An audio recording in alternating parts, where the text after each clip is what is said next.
So then the verse 2 lyrics start off with, "This is for the shedding skin that bore your sickness." So this is probably the best line in the song. Really, really cool line. "This is for the shedding skin that bore your sickness." What an interesting way to describe a change within a person. Both the shedding of a weakness or a quality that was not good for you, and letting that go, while also still describing like renewed strength, or not necessarily renewed strength, but like you have changed as a person, but and with that comes new strength, not necessarily renewed strength, but new strength from a different place. Cool line, and it packs a lot in just a few words, which we always like.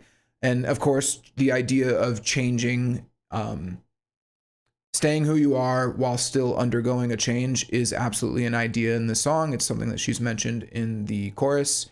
It's the final line of the chorus, actually. So it is, this isn't some random thing, this idea of change, but still like strength through change.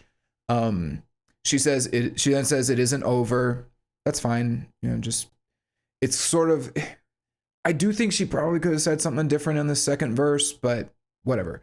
She then says, "This is for the living truth of our resistance." So again, y'all are going to hate me, but this is just more of that millennial cringe. Like, we have all the power, but we're also the underdog resistance, and we're up against the evil empire who is just like crushing us under their boot, but they also have no real power. Their power is just an illusion. It's the same boring crap that we've heard a million times, the living truth of our resistance. It's just whatever. Sorry, I got to sneeze, but I think it's going away. She says, "It isn't over, we're taking over." So I guess she changes it there. Fair enough. We're taking over. Yeah, okay. It's fine.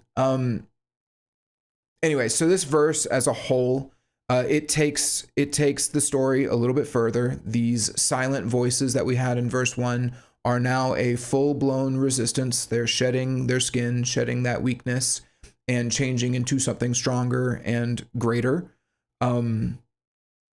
Like the first verse, I think that from like a storytelling and a structural perspective, this verse is fine. It's doing its job. The issue here is that the story that they're developing is just kind of generic, and personally, I think it's just an immature, kind of cringy story. It's just, we are the freedom fighters who fight for goodness and righteousness, and they're the evil people, and we're gonna take them down. It's fine, sure. And I think that applies whether you want to view it as a political song or just a self-contained story, right? Like it's just a very shallow way of looking at conflict and looking at disagreement. Not even disagreement, but just in general, it's the type of conflict that amateur or young adult novelists write.